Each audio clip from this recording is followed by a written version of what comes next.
What is going on, lads? It's Billy the Kid here, and today I have a very long commentary on this particular match of a conquest on Insane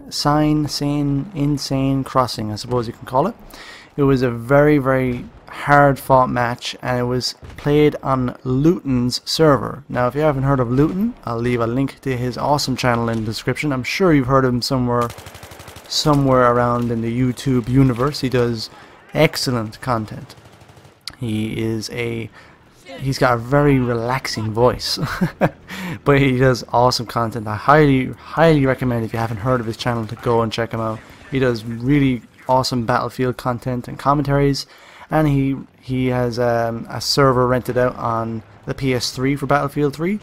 And I have to say, like, every time I play on Luetin's server, it seems to go down right down to the wire, because both teams are really playing the objective hard. Very rarely do I ever get a game where we spawn trap them or anything like that, and I just really enjoy Luetin's server. It's one of the very rare private servers I ever play on Battlefield 3 now, due to the butthurt admin problem going on. But yeah, I hope you enjoyed this very long video. It's about 18 minutes long, so if you haven't made the popcorn already, I highly recommend you get the popcorn. This is more or less going to be a review of the entire match. Now, like I said, I'm going to be talking about several different things in this particular commentary, so I hope you enjoy it. Now, in this particular match, I was playing the engineer class, and I was rocketing out with the G53, where I believe the Cobra sight, a foregrip, and a laser sight. Now, when you play certain maps in Battlefield 3, you want to pick the correct loadout for your class. It doesn't really matter what class you play, as all the classes are equally beneficial to the team. I mean, you could play a recon, you can put down a motion sensor to help out the detection of enemies near a highly contested flag, like the C flag. They kept on trying for that C flag nearly the entire match. That's why I like about Luetin's server. They never give up. They never say, okay, I've had enough of this. But like I was saying, it's very important that you choose the correct, not only the correct loadout for your weapon, but choosing the right weapon. If you pick a bad weapon for a particular match where it's going to be close quarters, I mean, you could theoretically go recon and take the M98B and put a red dot sight or Cobra sight or ACOG or wherever you want, and do pretty well with it if you're a good, if you're a good shot with it, if you got a good aim. But if you really want to do well, you might want to choose like a PDW, or if you're an engineer class, of course, you're going to pick a carbine, or an assault class, you're going to pick an assault rifle.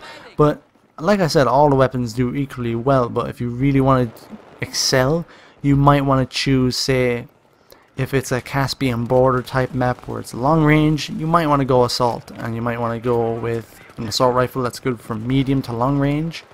Or if it's a map like this, Insane Crossing or Grand Bazaar, or one of the close quarters maps, you might want to choose a carbine instead for that short to medium, even to long range engagements where you can really excel.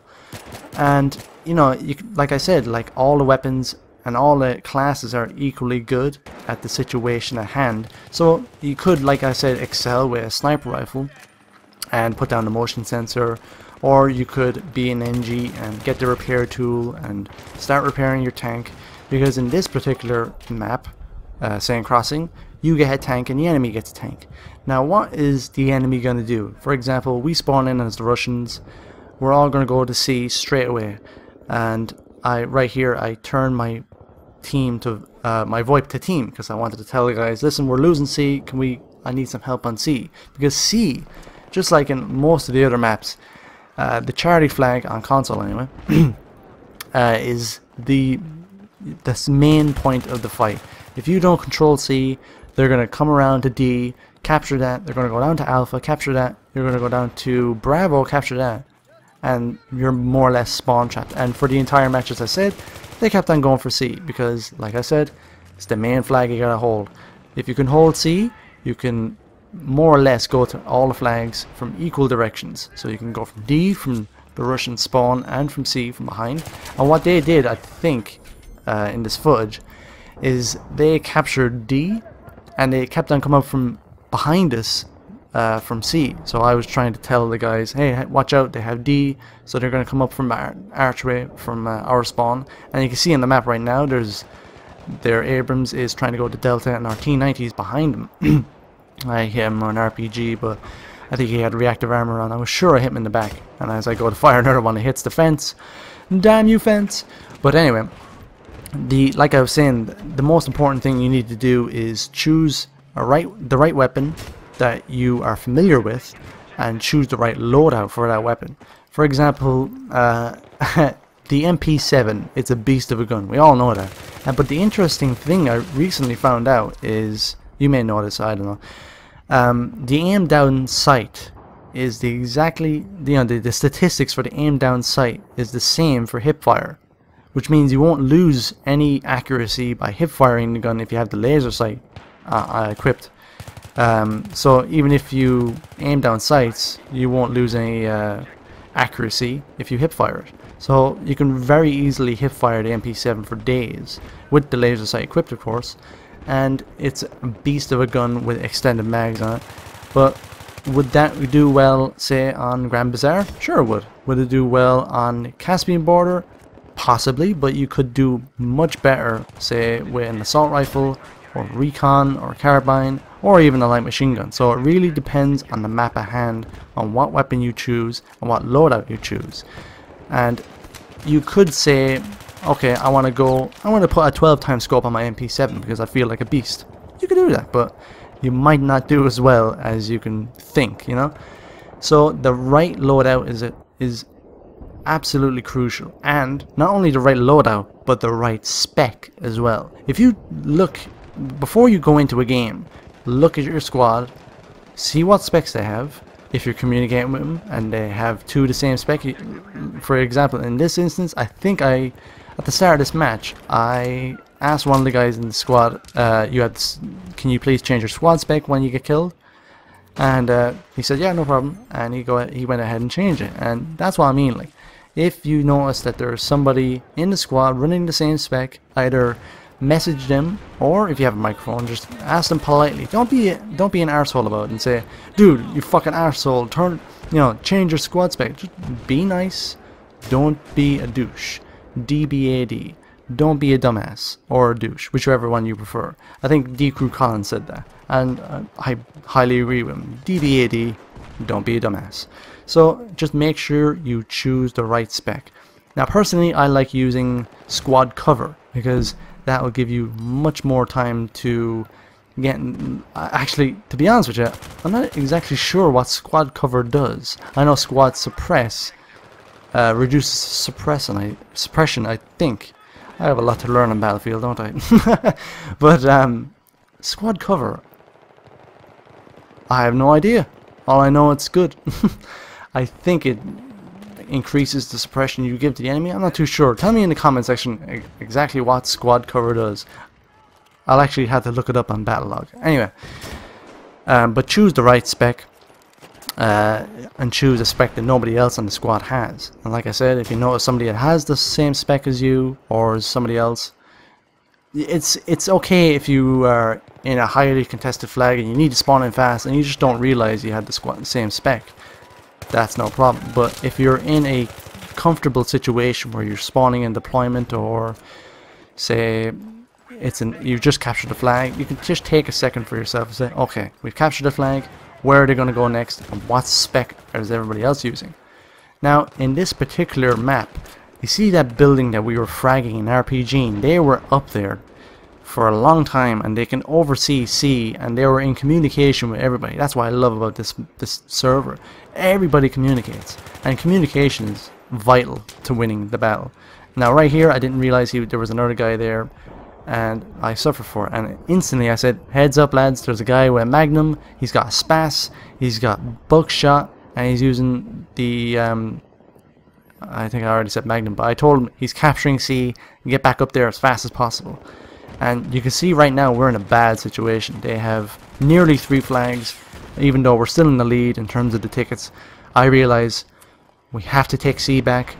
It's the only one, it's the pivotal flag, and you can see there they were in that building overlooking Alpha.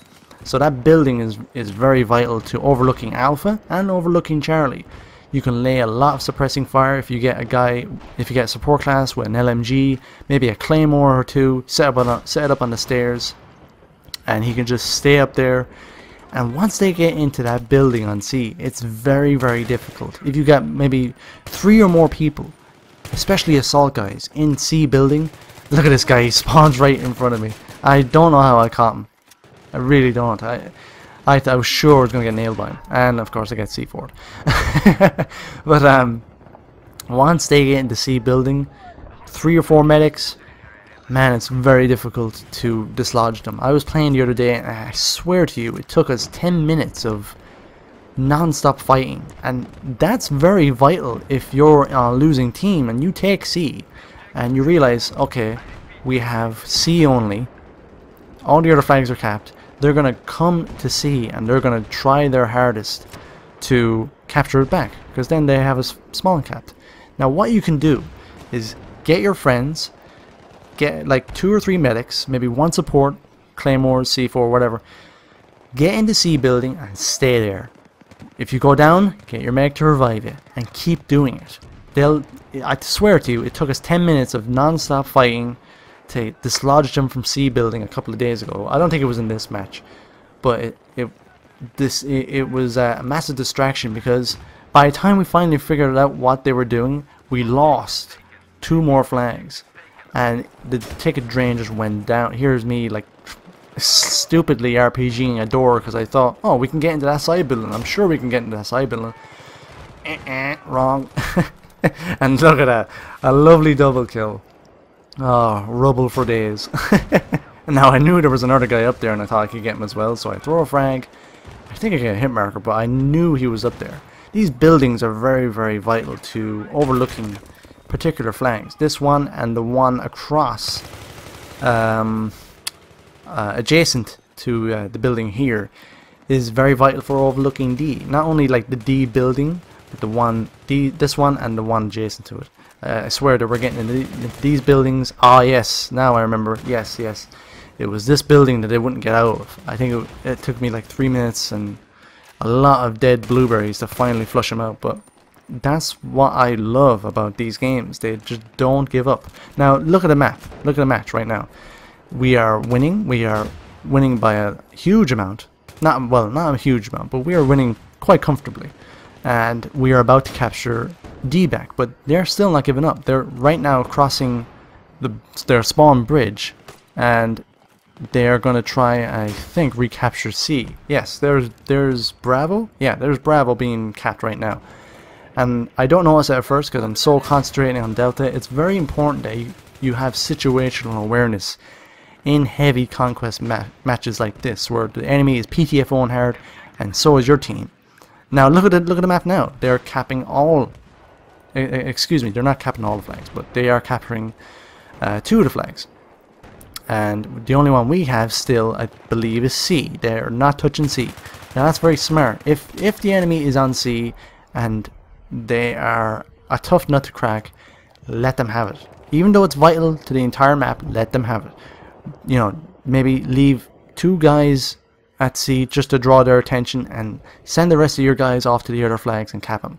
That will realize to them, oh crap, they're capturing all the flags. We have to get out of C and try and recapture the flags, or the tickets are going to bleed very, very quickly.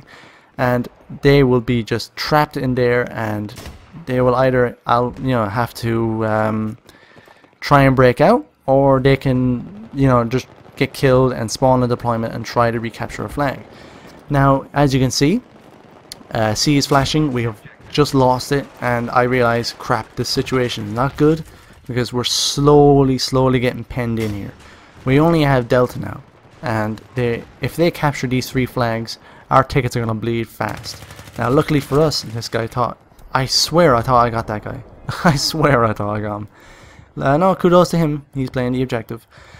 But right there, I tell one of the guys on my squad, these randoms, by the way. Hang on a second. Are they random? Yeah, they're randoms. And I believe I have 1 or 2 friends in the team, but I just wanted to stay with the squad because they were very good. I told him, hey, there's 2 guys in that building. As you can see, he took them out. Well done to him. But like I said, communication is vital. If your entire team is communicating, you got a very well-rounded team. And you can just tell them instantly. Look at that, I just got catapulted. Nearly getting killed right there. But yeah, communication is vital. Excuse me, I got a very dry throat today. But yeah, communication is vital. Just tell your team where to go and they'll go. Even if they're very noobish and, you know, they don't understand the situation, you know, perfectly, they'll try. They will try. But right now, we have taken 3 flags. They only hold Alpha. And that's their flag. If there's one... Oh, Claymore. I think Squad Flak is... Ah, I got knifed. Kudos to him. Kudos to him. He got me fair and square. I think he jumped out of the building. I'm pretty sure he was the guy that planted the Claymore, but thankfully Squad Flak, I believe, is equipped. If I am not mistaken. Perhaps not. Is it? I think it is. Yeah. I think I have a, you know, I'm looking at the Sony Vegas render, so it's very small. But yeah, the Claymore, thank God, I think that has Squad Flak equipped, so he didn't get the kill. But like I was saying, if there is one thing that I have to stress when you're playing Conquest, it's protect your flag. Now, of course, for the Russians, that flag is D, and for the Americans, that flag is Alpha. And if you lose your flag, the odds of you getting spawn trapped is very high. If they capture all 3 of your flags, they can easily just get your spawn trap like that. So if they capture Delta, and if they hold C, and you're so concentrating on Charlie, go back to Delta, capture it. Go back to Alpha, capture it. If you don't have your flag, they can go to Bravo, they can go to Charlie. Excuse me. They can go to all the other flags, cap them in your spawn trap. So make sure you protect your flag. Now, let me go into what's going on right now. You see, they're still capturing Bravo. These guys would not give up for the entire game.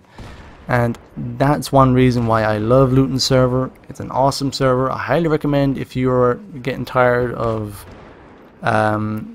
silly randoms that, you know, don't give out ammo, don't give out health when you want them to. Because whenever I go on Luetin server, it's a PTFO hard server. So I hope you enjoyed this long commentary. I have lots of other games from Luetin server, all very exciting, all very... I thought I was going to get this tank. I don't know if I do. No, he hopped out. But, oh well.